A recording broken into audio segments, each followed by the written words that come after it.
Story 1. That scene in the Green Mile when John Coffey asks not to have the hood put over his head because he's afraid of the dark, that one line just tore my heart apart.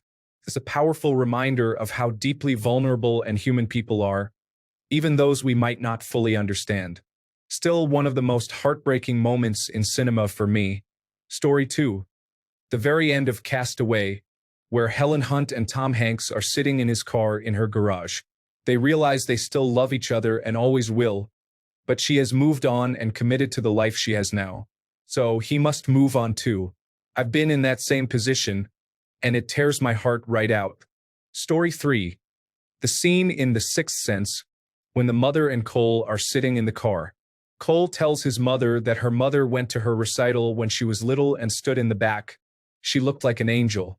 Cole then said the answer to his mother's question to her mother is, every day. Cole asks his mother what the question was. The mother then tells him her question to her mother was, do I make you proud? I tear up every time. Story 4. The scene in Forrest Gump where he slowly realizes that little Forrest is his son deeply affects me as a father. Forrest clouding up, then asking through restrained tears, is he smart, or is he? It's a powerful 1-2 punch because it reveals that Forrest was aware of all the rudeness he had encountered. Then, it hits like a hammer. He's worried that his little boy might grow up slowly with all the same terrible experiences he had, being called an idiot his whole life. God, I need a minute. Story 5. Jenny falling to the ground after throwing rocks at her childhood home and Forrest bulldozing it as an act of love. Brooks was here. The old couple drowning in their bed on Titanic. Story 6. In Forrest Gump, when Jenny is on top of the ledge and the music is playing, my friend who gave me my 3-year Alcoholics Anonymous chip, which was her old one, leaned over and told me, that was me when I was drinking. I read online she passed away. She fell off the wagon in her 17th year of sobriety and overdosed on booze and over-the-counter cold medicine. I still have that 3-year chip, and I'm now 33 years without drinking. I can't watch that scene without breaking up. I miss your raspy cigarette and whiskey laugh, Martha. Story 7. I Am Legend when the dog gets infected with the zombie disease, and Will Smith is singing, every little thing gonna be all right. He has to choke the dog because even though he is immune to the disease, zombies are hostile towards him. Story 8. After Leonard, Robert De Niro, knows the medical treatments no longer work and he will soon return to his catatonic state. He has one slow dance with Paula, Penelope, and Miller, his body spasming from the returning effects of encephalitis as she holds him tenderly. Story 9. Little Miss Sunshine. When Olive goes down the hill to comfort her brother, who had just learned that he is colorblind and will not be able to become a pilot in the military, as well as the scene where she tells her grandpa that she doesn't feel pretty. The whole movie got me, not gonna lie. Story 10. Pretty much every single scene in both Plague Dogs and Grave of the Fireflies. Tip: do not see either film if you are in a really dark place. They will put you even further in. They are 2 of the best animated films you never want to see again. Story 11. The ending to All Dogs Go to Heaven. It broke me as a child seeing it for the first time. I still get emotional thinking about that feeling I had. I had never felt that way before because I was so young. So, I was today years old when I found out Bert recorded that after the little girl's death. I didn't even know she died, and how she died makes this even more tragic. This will definitely take me a few minutes to process before I'm able to continue my day. Story 12. Life is beautiful, la vita è bella. When the officer ordered Guido to be executed before he was taken away, he passed by his son for the last time and winked to stay in character. Story 13. Read every single comment, and no one mentioned Simon Birch when he died after saving his classmate. Another really sad one is in Ladder 49 when the red car shows up and his wife instantly bursts into tears because she knows he died. Story 14. Many years ago, I joined a new video rental place and ended up watching The Green Mile, The Notebook, and Hatchie all in the same week. It was some week, I tell you. Anybody here seen that movie called District 9? As far as heartbreaking endings go, that one takes the ticket for me. Story 15. The end of The Notebook when her mind comes back long enough to recognize him for a short time, and then loses it again. The look of anguish on his face took me out. Story 16. I didn't see mine, so here it is. The scene in Edward Scissorhands where the inventor reveals his new hands but he dies. I've seen the movie twice maybe. I was 7 the first time I saw it, and I bawled my eyes out. Cannot watch it now. He's so helpless and his father is there and then gone, and it shattered my tiny little heart to the point I still can't watch it. And I'm 40. Story 17. The Help, when Viola Davis's character is telling the little girl she has to leave. Set it off. Queen Latifah's character drives through the tunnel. Frankie trying to run off to evade the police knowing she wouldn't get away. Kimberly Elise's character dying in the car. Story 18. I'm an old. But that scene in terms of endearment, when Shirley MacLaine's character is yelling at the nurses that her daughter is in pain and needs her medication, guts me. It so accurately portrays that wish to take away the pain of a loved one. Story 19. My Girl. Double whammy. When Macaulay gets stung by bees, tears gush. Then, as soon as you compose yourself, she gives the speech to her class. Here come the waterworks again. Be hydrated if you start this film. Story 20. Shawshank, when Brooks is paroled after 50 years in prison, is a man who feels he just does not belong anywhere outside the prison. He writes in his note back to his former inmates how happy he is on the outside and then commits suicide. That loneliness and feeling of being alone among a city full of people haunts me and feels so bad for this fictional character. That the hell in Shawshank was still more of a home to him. Story 21. Interstellar, when Cooper returns to the ship after getting stuck on Miller's planet for 3 hours, which was 23 years on Earth. He sobs as he watches all of the videos that Murph and Tom sent him over the years. He has to watch his kids grow up without him. He misses milestones like marriage and the birth of grandchildren. And then he sees how they lost faith in him and his return. It makes me cry every time because he sacrificed everything to save them and the world. Yet they never know if he is alive or successful in his mission. And most of all, they just want their dad back. Story 22.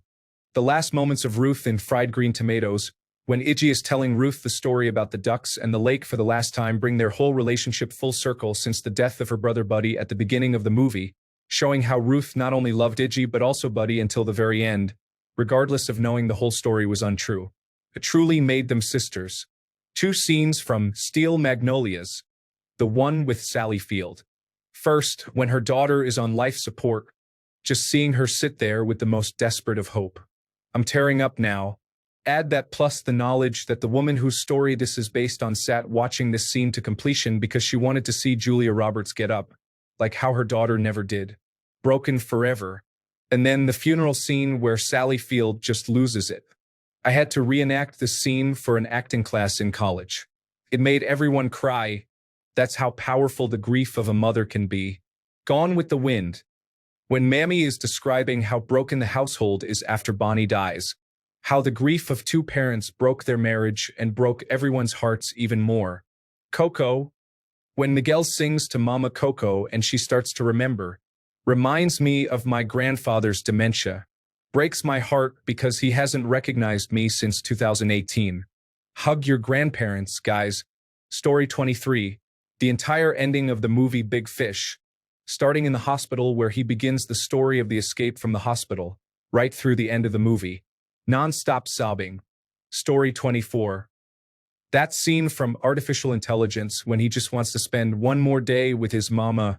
Honestly, that entire movie has me in tears multiple times, and that was before I had a baby.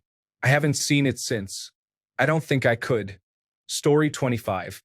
The last scene in Dear Zachary. When you learn a mother threw her child under 10 off a cliff into freezing cold water, along with herself to punish her son's father and his parents. Story 26.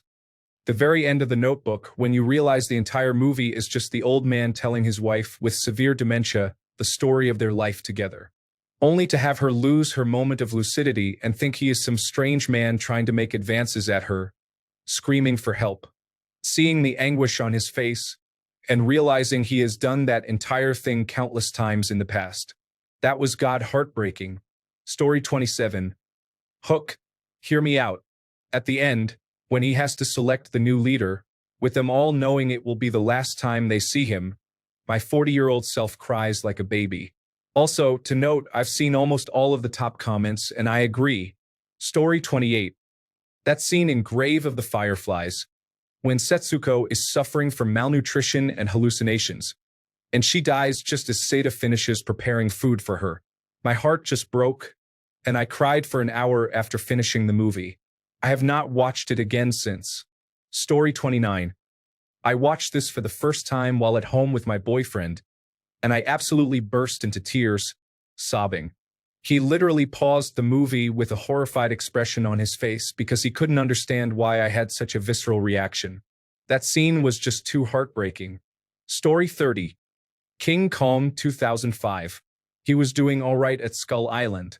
He didn't ask to be brought to the city. He just loved his pet human. He protected the people of that island. He didn't deserve to be killed like a rabid dog. Story 31. I can't remember the movie name right now, but it was about this punk guy and a daddy's girl. The guy ends up changing his ways when he meets the girl and falls in love with her. Turns out that she has advanced leukemia though, so he decides to marry her before it's too late. After their wedding is shown, the guy says something along the lines of, "We enjoyed 1 year filled with more love than most couples know in a whole lifetime," and that scene hit hard. Edit. I have now been reminded what the name was. A Walk to Remember. Story 32. There are a few scenes in Brokeback Mountain that are heart-wrenching. The scene where Alma sees Jack and Ennis kissing and she realizes her marriage is a sham. And the scene where Ennis goes to Jack's house after he's dead and finds his shirt. The whole feeling of loss, not just of Jack, but the life they could have had together. The tragedy of people not being allowed to be their true selves and all the damage it does. So damn sad. Story 33. Interstellar, when he comes back from the water planet, finds out how many Earth years have passed and watches the video messages from his daughter. I was bawling. The Lord of the Rings. The Return of the King. The scene where Eomer finds Eowyn on the battlefield. His anguished wailing makes me cry every time. I love Carl Urban. Story 34. Spider-Man not saving Gwen. The helplessness, the inability to take back a single second after a mistake, and the seconds just keep stacking up. The regret and pain of every second from then on. Story 35. A Dog's Purpose, just the whole movie really, but particularly the dog's second life as a police dog. I have a German Shepherd mix that I love with my whole heart, and I was sobbing ugly tears. Story 36. The scene in the Mr. Rogers movie where Tom Hanks, as Mr. Rogers, says to take a minute and think of your parents always gets me, especially since my mom died. I thought I had processed her death, but I was wrong. Story 37. The scene in Billy Elliot when his father stops striking and goes back to work. It's some of the most honest acting I've ever seen. It's heart-wrenching. Story 38. Art of Racing in the Rain. Near the end when Denny takes Enzo, his old dying dog, for one last ride around a racetrack. Faster. Denny, faster. I cried just thinking about it. Story 39. The end of Homeward Bound. First, when Shadow falls under the tracks and tells Chance and Sassy to go on without him. Then, when Peter thinks Shadow isn't coming home, and then when Peter sees Shadow bounding home. Shadow, Peter, my boy, just writing about it made me cry. Story 40. The baby mine scene in Dumbo when she is rocking him from inside the cage. I am 34 years old and I cry every time I see it or hear that song. Also, someone else mentioned the fox and the hound when she leaves Todd in the woods. Story 41. In the movie About Time, where the father and son go back in time when the son was little, they spend the day at the beach together before the dad dies. Story 42. Not a movie, but a show. Buffy when she finds her mom dead on the couch. The body is such a heart-rending episode, and it is genuinely hard to watch. I sob every time. Story 43. Oh God, from Last of the Mohicans. When the girl lets herself fall off the cliff after her Mohican love is killed. I saw the movie by myself and sobbed uncontrollably in the theater. Also, the end of Glory. Story 44. The scene in Love Actually, when she gets the CD, and we see her heart break in that room before the school play. It's been 9 years since my ex-husband cheated, and I still can't watch that without crying, which is every Christmas. Story 45. The first 5 minutes of the Pixar film Up are here for your emotional enjoyment. It features a perfect musical score to accompany it. Story 46. In 7 Pounds, the scene where Ben, played by Will Smith, lies in the bathtub, ready to take his own life to save others, is devastating. It is a heartbreaking act of guilt, love, and sacrifice. Story 47. Interstellar, when he is telling himself to stay in Morse code in the black hole library. He realizes he was always the ghost providing information. And again, when he sees her old, lying in bed surrounded by family, he hasn't aged at all. She starts crying in joy. Story 48. Kind of a goofy one, but that one scene in Monsters Incorporated when Sully is forced to do his roar in the simulation, and Boo sees it. Then Sully notices that she saw him and goes, "Boo!" and she runs away crying. Bro, anytime I think about that scene, I start tearing up. Story 49. The end of October Sky, when all 4 of the main characters launch their final rocket, is named for their teacher who is dying of cancer. The entire town, along with Jake Gyllenhaal's father, finally comes out to their launch site to see the launch. Story 50. I didn't think Life of Pi could get any more sad, and then the ending came. Also, the movie Titanic, when the old couple held each other and the mother was lying with her kids as the ship went down. It was so sad because so many people lost their lives that way in reality.